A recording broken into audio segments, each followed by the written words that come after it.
UFO atau piring terbang, dikendalikan oleh peradaban manusia bumi zaman dahulu. Dari buku Timeless Earth, karangan Peter Colosimo, pada halaman 194, disebutkan bahwa Einstein meyakini adanya pluralitas kehidupan di dunia-dunia lain, dan berketetapan bahwa para navigator piring terbang adalah manusia-manusia yang meninggalkan bumi 20.000 tahun yang lalu, dan sekarang kembali untuk melihat perkembangan para keturunannya. Dari buku, The Lost Journals of Nikola Tesla, karangan Tim R. Schwartz, pada bab 8, disebutkan bahwa Nikola Tesla melalui eksperimen radionya dikabarkan berhasil menangkap sinyal-sinyal dari luar bumi. Dia mengatakan bahwa sinyal-sinyal itu berasal dari kaum manusia, yang pada zaman dahulu pernah hidup di bumi, dan kemudian berhasil mengembangkan teknologi untuk melakukan kolonisasi di luar angkasa. Kaum manusia ini berhasil mengkolonisasi planet Mars dan juga bulan. Nikola Tesla menyadari pada awal abad ke-20 bahwa planet ini sedang memanas, sedemikian rupa sehingga pada dekade pertama abad ke-21, bumi hampir tidak dapat dihuni oleh spesies manusia. Sumber informasi Tesla adalah suara-suara aneh yang dia dengar, melalui penerima radio yang dimodifikasi khusus. Siaran suara misterius ini adalah hasil penelitian awal Tesla terhadap sinyal radio aneh yang ia tangkap selama eksperimennya di Colorado Springs pada tahun 1899. Pada waktu itu, Tesla telah meningkatkan peralatan penerimanya agar dapat menangkap suara-suara tersebut. Namun anehnya, suara-suara tersebut terdengar pada frekuensi yang seharusnya tidak mampu membawa transmisi semacam ini. Tesla menyatakan bahwa suara-suara ini berasal dari manusia-manusia dari dunia lain, yaitu manusia-manusia yang pernah hidup di bumi pada masa prasejarah, telah mengembangkan teknologi untuk menjelajah ruang angkasa terdekat, namun masih mempunyai keterikatan kepada penghuni bumi yang mereka tinggalkan. Manusia-manusia ini telah mempunyai koloni di planet Mars, serta mempunyai pangkalan di bulan. Beberapa dari mereka bahkan telah pergi lebih jauh keluar angkasa, keluar dari tata surya kita untuk menjelajahi galaksi-galaksi. Dalam bukunya, The White Sands Incident, Daniel W. Fry mengaku dikontak oleh alien yang mempunyai nama panggilan Alan, dan memberikan informasi bahwa mereka adalah manusia bumi, yang sekitar 30.000 tahun yang lalu meninggalkan bumi, karena terjadi perang saudara yang menghancurkan sistem ekologi dan populasi makhluk hidup di bumi. Peperangan tersebut dikatakan terjadi antara dua bangsa yang kita sekarang namakan Mu atau Lemuria, dan Atlantis. Salah satu koloni peradaban yang mereka dirikan adalah di planet Mars.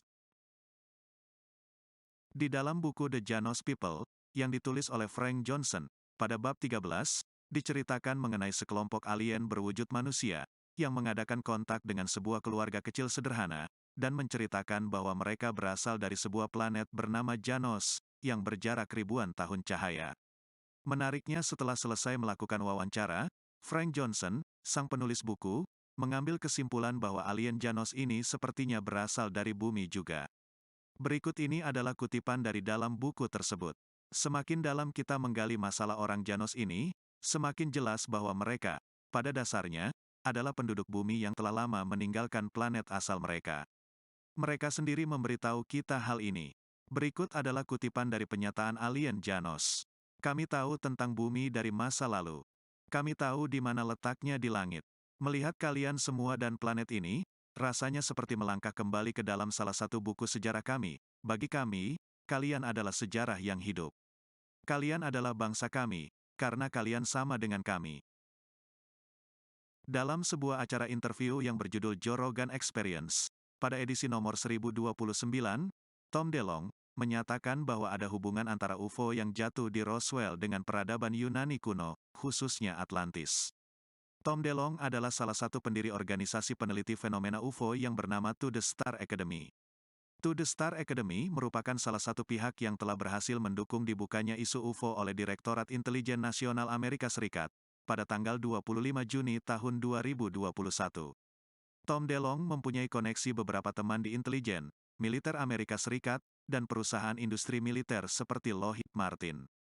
Tom DeLonge menyatakan kepada Joe Rogan bahwa fenomena UFO berhubungan dengan Atlantis.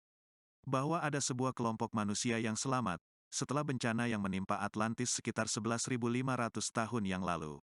Kelompok tersebut sudah menguasai teknologi yang sangat maju. Kelompok tersebut membuat markas-markas kecil di bawah permukaan bumi. Kelompok tersebut seiring dengan berjalannya waktu, membantu dan mendorong peradaban-peradaban di permukaan bumi untuk maju. Kelompok inilah yang sering dianggap sebagai dewa-dewa di mitologi Yunani kuno. Karena itu menurut Tom DeLonge sangatlah menarik, ketika di reruntuhan UFO yang jatuh di Roswell pada bulan Juli tahun 1947, terdapat tulisan Yunani yaitu Eleutheria, yang berarti kebebasan atau kemerdekaan. Informasi tulisan Yunani pada UFO Roswell tersebut, diperoleh dari video yang dipublikasikan oleh Ray Santilli pada tahun 1995. Dalam sebuah wawancara dengan Joe Rogan, episode nomor 1315, Bob Lazar menyatakan bahwa salah satu UFO yang ditemukan berasal dari peradaban zaman dahulu. Bob Lazar adalah seorang ilmuwan fisika yang mengaku pernah bekerja di Area 51. Tugas dari Bob Lazar adalah merekayasa balik teknologi UFO yang ditemukan oleh militer Amerika Serikat. Bob Lazar menyatakan bahwa paling tidak satu dari beberapa UFO yang terdapat di Area 51 adalah temuan arkeologi yang berasal dari peradaban zaman dahulu. Dalam buku yang berjudul Pyramids and the Pentagon, karangan Nick Redfern, pada bab 2 dibahas mengenai hubungan antara piring terbang atau UFO dan kitab suci. Pada tahun 1991, seseorang bernama Timothy Cooper yang berasal dari daerah Big Bear Lake, California, membuat gempar dunia peneliti UFO, karena informasi kontroversial yang dipublikasikannya. Cooper mengklaim bahwa informasi yang dipublikasikannya bersumber dari sebuah dokumen top rahasia, yang diperoleh dari seseorang bernama Bob, yang bertugas di militer Amerika Serikat. Dokumen top rahasia itu, dibuat pada tanggal 16 Juli tahun 1947, dan berjudul, Air Accident Report on Flying This Aircraft Near the White Sands Proving Ground, New Mexico. Pada tahun 1996 akhirnya terbukalah informasi bahwa Bob adalah Harry B. Cooper atau bapak dari Timothy Cooper. Harry B. Cooper pernah bertugas di gedung reprographics di pangkalan militer Holloman. Informasi paling sensasional yang dipublikasikan oleh Timothy Cooper, terkait jatuhnya sebuah UFO di sekitar pegunungan White Sands pada tahun 1947, terutama mengenai ditemukannya sebuah kitab suci Yahudi berbahasa Ibrani yang terlihat sudah sangat tua, di dalam UFO tersebut. Kitab tersebut kemudian dikirim ke Universitas Harvard untuk diteliti oleh seorang ahli bahasa Ibrani bernama William Foxwell Albright. Namun karena sulit untuk memecahkan bahasa yang sangat tua itu, maka pada tahun 1955, kitab tersebut dikirim ke para ahli di National Security Agency, NSA, di Fort Meade, Maryland. Informasinya bahwa bahasa yang digunakan di dalam kitab tersebut merupakan bahasa Proto-Ibrani.